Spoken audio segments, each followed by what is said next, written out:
Şimdi yorumlara bakacağız ama Nihat şu konu kapanmadan önce bir söyle. İstanbul, Ankara'da konser verecek misin, vermeyecek misin? Veriyorum zaten, 2 gün önce yine verdim. Geçen hafta yine verdim. Bu bir yalan. Verdim, niye vermeyeyim ya? Ama bak burada verdiğin cevabı bir tekrar etmek istiyorum. Anasını, yalancının anasını sevsinler mi'den başka Ali abi.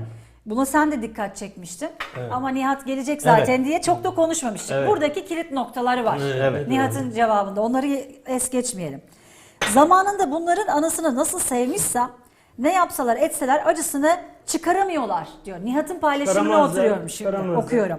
Doğru söylemişim. Şemsiye açılmaz. nokta şemsiye açılmaz. Oysa küskünlüğümden dolayı oy dahi kullanmadığım bir Valla seçime seçimde. bile gitmedim. Oy bile kullanmadım. Heh, benim dikkat çektiğim şey de o. Niye? Ha, Yalan değil, onun oy için bile aldın. kullanmadım. Evet. Şimdi sen AK Parti daha Tayyip Erdoğan'a yakınlığıyla bilinen birisin. Gönülden Evet. sevdiğini biliyoruz. Evet. Bunu açık saçık söylemiştin zaten Doğru. defalarca. Doğru. Neden küstün? Seni kim niye küstürdü? Ya o benim kendi içimde yaşadığım şeyler. Yani bir gün belki hani program format olarak daha farklı bir yere evrilirsek eğer bir gün gelirim, onları da uzun uzun konuşuruz. Ama kırgınım, onu söyleyeyim yani. Küskünüm, onu da söyleyeyim. Ondan sonra ama bu işler de hep böyle olur. Bu işler devrim önce kendi evlatlarını yemeye başlar. Sen kendi evladını yedirirsen bir tane kim olduğu, ne olduğu, nereden geldiği belli olmayan bir ucubeye yedirirsen seni yerlerken de kusura bakma. Bunlardan ders çıkaracaklar. Ders çıkaracaklar. Ben de Kime diyorsun bunu? Ben AK Parti'ye Parti'ye mi söylüyorum tabii canım. Ben Tayyip Erdoğan'ı çok seviyorum. Yine söylüyorum. Ama AK Parti'nin gidişatı hoşuma gitmiyor. Küskünüm, kırgınım. Çünkü bizim çıkmış olduğumuz yol bu yol değildi. Biz ayrıştırma eksenli değil. Tam tersine birleştirme eksenli. Ki bu noktada 2002 ruhu. Evet, 2002 dersiniz, 2003 dersiniz, 2004 dersiniz. Biz bu yola zaten ayrışmış, yok sayılmış, reddedilmiş, inkar edilmiş toplumlara imtiyaz verme, onlara bir kimlik karakter verme, onların da kendilerini bu toplumun, bu ülkenin öz evlatları olduğu noktasında efendime söyleyeyim bir hassasiyet, hissiyat kazandırma noktasında biz yola çıktık. Bu noktada da her zaman ben mağdur edildim. Bugün değil, dün de mağdur oldum. Bunun adına Alevi açılımı dediler, Roman açılımı dediler, Kürt açılımı dediler. Bunların hepsinin yanında olduk. Avrupa Birliği ile ilişkiler noktasında efendime söyleyeyim Türkiye'nin daha muasır medeniyetler seviyesine gelmesi, özgürleşmesi, demokratikleşmesi noktasında her zaman taşın altına elimi değil bedenimi koydum. Yeri geldi 15 Temmuz oldu, ilk sokağa çıkan ben oldum. Tankların önüne ben çıktım. Efendime söyleyeyim ama şimdi dönüp dolaşıp gelinen yerde sen kendi asilerini, kendi devrimci adamlarını yedirirsen kusura bakma. Ondan sonra yalnız kalırsın. Yani öyle bir hale dönüştürdüler ki AK Parti davasını savunmak Sayın Erdoğan'ı sadece savunmak gibi algılanmaya başladı. Yani o son derece yanlış. Bu parti biz bir dava partisidir dedik. Dava dedik. Ama dava şimdi bakıyorum birilerinin çıkar ve menfaat davasına dönüşmüş. Ben bu milletin Alevisinden, Sünnisinden, laikinden, sekülerinden, dindarından, bu toplumun içerisinde yaşayan Yahudisinden, kendini azınlık addetmiş olan her kesimine kadar, tamam mı? Bu milletin davası benim davam. Derdi benim derdim. Ama birilerinin şahsi menfi derdi benim derdim değildir. Benim derdim olamaz. Ben milletin derdiyle dertlenirim. Dertlenmişim de. Ama birilerinin derdini ben kendi derdim olarak kabul etmem. Birilerinin şahsi davasını ben kendi davam olarak kabul etmem. Bu dava anlayışı, dava şuuru bu değil çünkü. Ayrıştırma bu değil.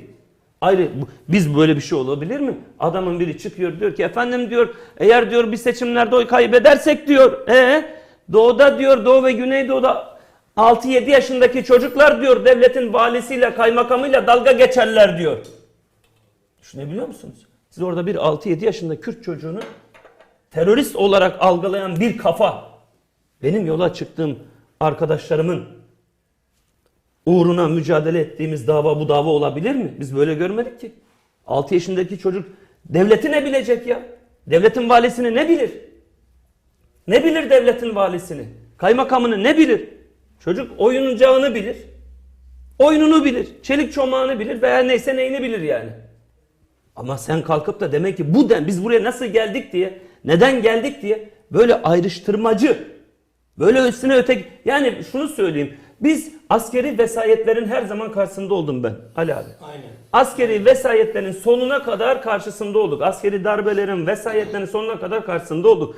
Bizim derdimiz zaten askeri vesayetin elinden bu ülkeyi kurtarıp bu ülkeyi milli iradeye, milli otoriteye teslim etmek. Milletin ta kendisine teslim etmek. CHP gelsin tabii ya. HDP'li bizim başımızın gözü. MHP'li gelsin kardeşim. Millet gelsin. Milletin adamına başımızın üstünde yeri var. Milletin adamına sonuna kadar saygı. Ama askeri vesayete, cuntalara, darbelere sonuna kadar karşıyız dedik. Ama bugün gelinen noktada öyle bir bakıyorum ki 28 Şubat'ta benim Müslüman kardeşlerime, dindar kardeşlerime uygulanan antidemokratik, faşizanca uygulamalar ne varsa bugün benim kardeşlerim aynısını yapıyor. Olur mu öyle bir şey? Zulmeden bizden dahi olsa ben bizden olmam. Ben zulmün karşısındayım. Her zaman demokrasiye inanıyorum, özgürlüklere inanıyorum. Bakıyorum ki biz yıllarca ne? Üstenci, halka tepeden bakan, fil dişi kulelerinden bu halkın kanından beslenen, toplumu ayrıştırmadan, ötekileştirmeden, savaştan, kandan beslenen kitleye karşı savaştık ya. Ben buna nasıl alet olacağım Allah aşkına? Benim bu işe alet olmam mümkün değil ki. Mümkün olabilir mi? Sen Atatürkçüsün, sen HDP'lisin, sen zaten ateistsin, sen bilmem nesin, sen böyle bir şey olur mu? O zaman da adama sormazlar mı ya? Siz devletçi anlayışa rağmen gelip en büyük devletçi siz oldunuz. Ya millet esastır. Hani insanı yaşat ki devlet yaşasın. Şimdi bunlar da evrildiler. Devleti yaşat ki insan yaşasına döndüler. Olmaz. Globalleşme, küresel ufuk, küresel vizyon, dünya insanlığına entegrasyon, bu şekilde toplumsallaşamazsın ki. Ne olur işte gelirsin kendi kırsala doğru kalırsın. Sen bunu anlatamazsın ki. Efendim ben Şırnak'a kazandım. Ya Şırnak'a ne kazandın sen? En büyük Kürt şehri İstanbul'dur. En büyük Kürt şehri İzmir'dir. En büyük Kürt şehri Ankara'dır. Ya ben Şırnak'a kazandım. Hayır sen İstanbul'u kaybettin. Ankara'yı kaybettin. Yani biraz bence böyle AK Parti'nin kendi içinde... Şırnak'ı kazandık demek Şırnak'ın bir Kürt devleti şehri olduğunu arkanda hard diskte ön kabul demektir. Şırnak da senin bu ülkenin bir parçası. İstanbul'da, İzmir'de, Adana'da. Yani bu bakış açısı sıkıntılı. Ayrıştıran bir dil işte o. Ali abi Nihat'ın bu Ama konuşmalarına sorun nerede Milliyet'te biliyor bir musun? manşet atacak olsan Ay ya şu açıklamalar ne dersin? Yani gerçekleri biraz geç gördü bence. Gerçekleri biraz geç mi gördü dersin? Evet. yo gerçekleri geç gördüğüme Ya da inanmıyorum. telaffuz etmesi. Hayır. Yani Ali bu abi, anlamda telaffuz Ali abi, etmesi. yo gerçekleri söylüyorum. Yola çıkış nedenleri, sebepleri buna kim razı değildi? Allah aşkına 2003, 2004, 2005 uygulamalarından rahatsız olabilecek bir kişi var mıydı Allah aşkına? Yok. Yani kim rahatsız olabilirdi? Ya o günlerde de yine konjektürel olarak farklı düşünenler vardı ama Marjinal kesimlerdi. Evet, Marjinal kesimlerdi onlar. kabullendiği bir üslup, özlediği bir üsluptu zaten. Son yıllarda Yani lafını balla kesim. Çok özür dilerim. Bir cümle söyleyeceğim gireceğim. Mesela AK Parti'nin %33 olan oyu özellikle muhtıra sonrasında bir anda %49'lara falan çıktı. Evet. Yani 10 milyonlarca insan buraya askeri vesayetten illallah edip yetmez ama evet diyen, anayasa değişikliğine bile yetmez ama evet diyen bir sürü sosyalist kardeşim var. Şimdi kimse inkar etmesin. Bir sürü sosyalist var, komünist var. Türk solundan sosyalistler var, 68 kuşağından insanlar var. Hepsi gittiler evete oy verdiler. Hatta bazıları yetmez ama evet diyerek daha fazla anayasal değişikliğin olması noktasında oy verdiler. Şimdi yemeği yedik içtik faturayı Nihat Doğan ödesin öyle bir şey yok. Son günlerde gelinen devletçi politikalar, biz vicdanlı insanız abi. Biz beynimizi de aklımızı da soran, sorgulayan, araştıran, empati yapan, yeri geldiğinde hatalıysa hatasını da masaya koyabilen ben insanım ya. Ben insanım, ben hayvan değilim ki. Ben insanım.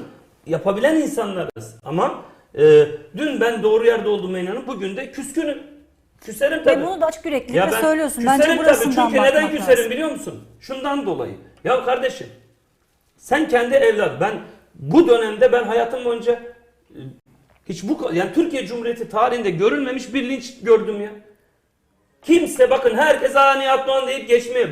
Türkiye Cumhuriyeti tarihinin görülmemiş, eşi benzeri görülmemiş linç kampanyası Nihat Doğan üzerinde uygulanmıştır. Hangisinden bahsediyorsun? Ona getireceğim lafı da hangisinden? İşte 2 gün önce bütün Türkiye böyle konuşuyor. Ankara'da, İstanbul'da. Bu da bir linç girişimi değil midir? Yani bir istihza mekanizması, bir efendime söyleyeyim bir karikatürize etme amacı, etme çabası. Yani bunların hepsi kendi içinde bir linç girişimi değil midir?